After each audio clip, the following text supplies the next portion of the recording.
eu sou a Teacher Luísa e hoje nós vamos falar sobre phrasal verbs. Se você é um estudante ou você já estudou inglês em algum momento, mas você ainda tem dúvidas sobre phrasal verbs, ou se você nunca ouviu falar sobre eles, hoje a gente vai tirar algumas dúvidas aqui sobre estrutura, sobre alguns deles, os principais, os que a gente vai mais ouvir. Então, eu quero que você continue aqui comigo nesse vídeo.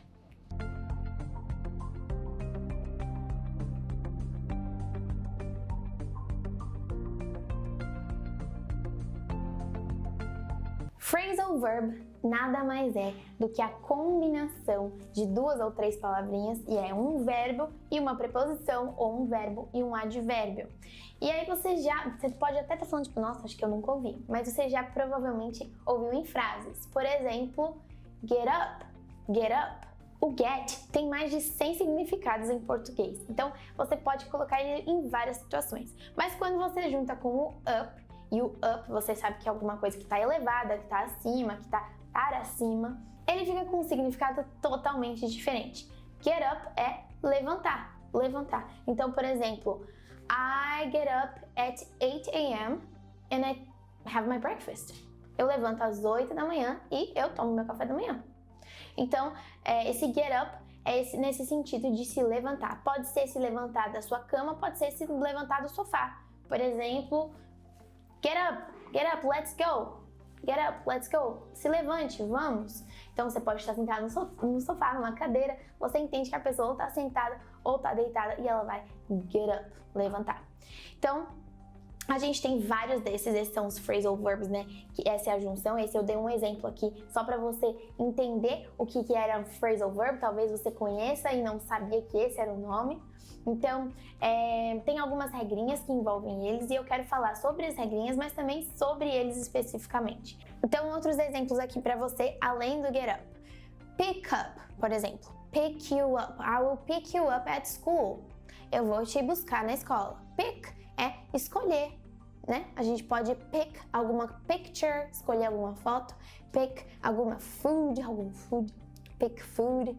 Então você pode escolher comidas, mas quando você junta com o up, que mais uma vez é aquele negócio de levantar, estar acima, pick up é de buscar. Então é um significado completamente diferente. E essa é a característica do phrasal verb, de que quando você junta um verbo com uma preposição ou um verbo com um advérbio, você não pode traduzir palavrinhas simplesmente jogadas assim, né? Você vai ter que traduzir o inteiro, você vai ter que trazer a expressão ou phrasal verb. Tanto que se você coloca, vários alunos cometem esse erro. Vão colocar, é que eu coloquei o pick, aí depois eu coloquei o up, aí depois eu coloquei o you e aí deu alguma coisa completamente diferente. Porque a gente não pode traduzir tudo tão ao pé da letra. A língua é uma coisa muito dinâmica, né? Então os phrasal verbs são a maior prova disso, de como a língua é dinâmica. De pick é uma coisa, up é outra, pick up é outra completamente diferente, tá? Então vamos para mais exemplos. Pick up, get up, stand up. Stand up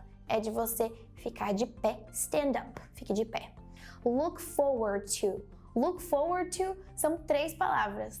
Então você tem o look, que é de olhar, forward, que é para frente, e o to, que é essa preposiçãozinha. Quando a gente junta os três, look forward to fica que você está esperando ansiosamente por alguma coisa. I'm looking forward to see you. Eu estou esperando ansiosamente para ver você. Então, acaba que você tem aí um phrasal verb de três palavrinhas, né? Acontece isso também. Outro exemplo é give up. Give up, desistir. Então, I give up on this test. Desisti desse teste, desisti dessa prova. I give up on this test. Então, give up, desistir. Give é o verbo dar, muitas vezes ele tem outras traduções, mas a mais comum é dar. E o up, mais uma vez, essa coisa mais elevada, de pra cima de alguma maneira. E o give up, desistir, completamente diferente, né? A gente entende o dinamismo da língua a partir disso, né? Além disso, temos run into. Run into. Run, vocês já sabem provavelmente que é um dos mais comuns. Correr. Into quando é a preposição que a gente fala sobre dentro ou em direção a. E agora, quando você coloca run into, você está falando de atropelar. Esse até eu consigo ver muito sentido, né? Quando você corre para dentro de uma pessoa, por exemplo, você está atropelando ela. Então talvez isso faça um pouco mais de sentido. Mas você não vai poder achar sentido e significado lógico em todos os phrasal verbs. Então, como é que você vai decorar tudo isso? O atropelar, por exemplo, I ran into a dog. I ran into a dog. Eu atropelei um cachorro. Como é que você vai saber o que ele está falando? Como é que você vai saber qual preposição colocar? E você vai estudar isso, na verdade, na minha opinião, da melhor maneira, assim como um nativo vai estudar isso. Como é isso? Você vai estudar ouvindo e repetindo. Nenhum americano fez um monte de lista aí com vários phrasal verbs e ficou decorando o que cada um significava.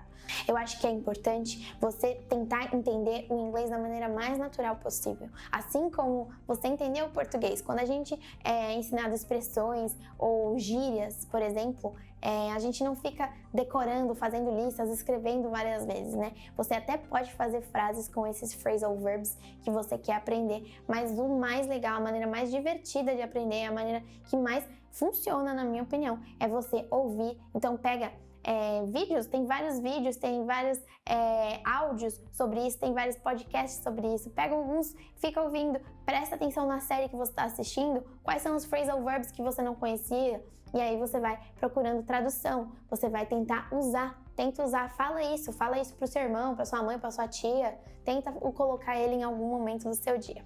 Agora que eu já te expliquei sobre o phrasal verb, o que é o phrasal verb, e eu também já te dei exemplos disso, né? Eu quero te explicar agora como usar. Então tem uma regrinha de estrutura gramatical aqui que eu vou te ensinar. Nós temos dois tipos de phrasal verbs. Nós temos os separables e os unseparables. Então, separable, separável, separáveis, e unseparable, não separável. Como é que funciona isso? O separable, você vai ver que você pode ou não separar.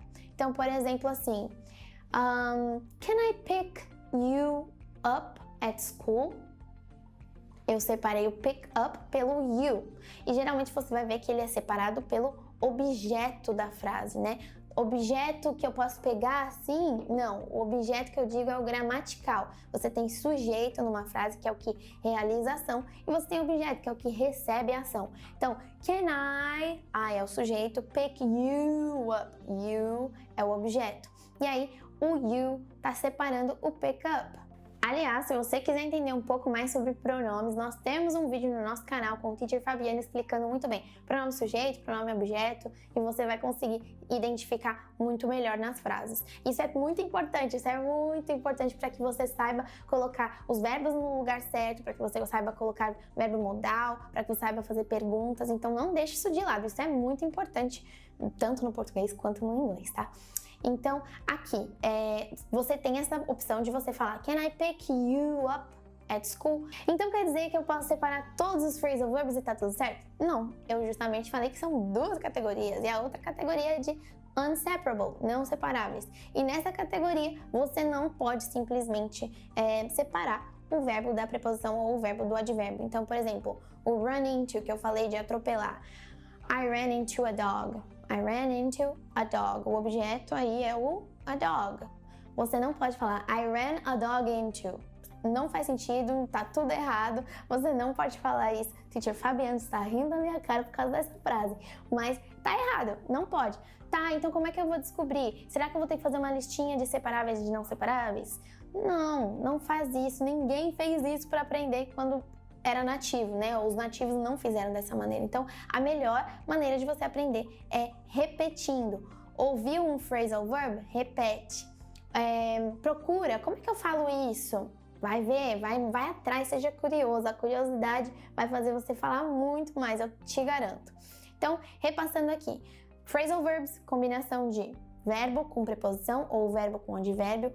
Quando eles estão juntos, tem um significado completamente diferente, por isso a gente tem que pesquisar mesmo quais são eles, dá uma procurada, dá uma escuta muito, fica com o seu ouvido muito atento para quando você estiver ouvindo uma música ou para quando você estiver assistindo uma série, um desenho, alguma coisa do tipo. Fique atento para esses phrasal verbs, procure o significado junto. Quando você tiver uma dúvida, você tá vendo que não tá fazendo sentido, você procurou no dicionário, palavrinha por palavrinha não fez sentido, procure a frase inteira. É muito importante que você entenda que esse dinamismo existe no inglês, principalmente das palavras quando juntas terem outros significados, tá? E recapitulando a parte do unseparable e separable, é que são essas duas categorias dos phrasal verbs e você pode ou não separar. Existem verbos que cabem à separação, phrasal verbs que cabem à separação e phrasal verbs que não cabem à separação. E você vai separá-los pelo objeto, pelo pronome objeto, ou até pelo objeto de fato, tipo, por exemplo, o a dog, né?